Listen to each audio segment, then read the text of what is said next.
Hello mga kainday, for today's vlog, magpa-family day muna tayo. Pero kahit magpa-family day tayo, syempre, hindi pa rin mawawala yung pagiging online seller natin. So, unahin muna natin ang business bago tayo maglakwatsa. So, ayun na nga, nakapaghatid na kami ng bigas at pupunta kami ng SM downtown dito sa San Fernando para i-enjoy yung mga bata kasi madalang lang talaga tayong makalabas ng bahay. So, medyo traffic dyan. Sunday kasi ngayon, sobrang daming tao. At ayun na nga, malapit na tayo sa SM Downtown.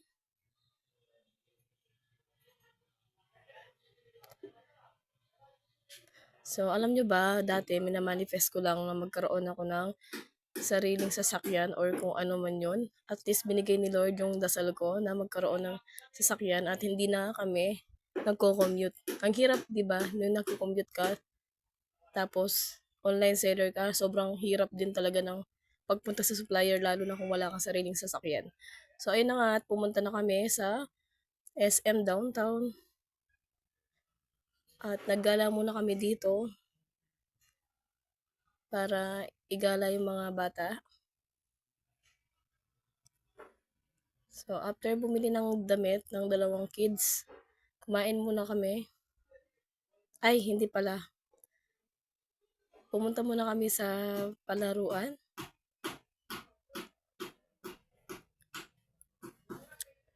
So after nilang maglaro dyan, dun pala kami kumain. At yun na nga, panoorin nyo hanggang matapos yung video namin.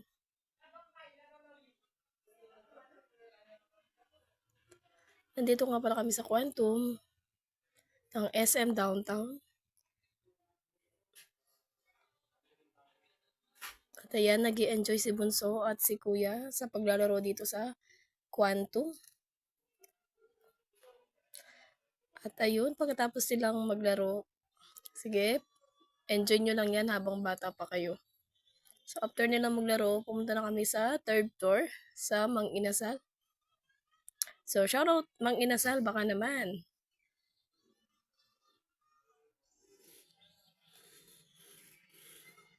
At ayun na nga, kumain na kami ng good for 3 lang yung in-order namin kasi hindi man namin maubos. So after naman kumain, ayan, naglaro na naman sila. So madalang lang talaga yan sa isang buwan kami makakalabas. Or minsan hindi talaga kami makalabas sa sobrang busy namin sa trabaho. At after maglaro, umalis na kami at pumunta muna sa supplier ko ng foods at sa supplier ko ng DV items. Yan nga pala yung mga online seller dyan. Di po ganun kadali maging online seller kasi talagang kailangan talaga pumunta dito. Minsan, nararanasan mo yung kukuha ka ng order tapos walang stock. So, tiyagaan lang talaga pag gusto mong maging isang online seller. Kasi hindi talaga mape-perfect yung mga order.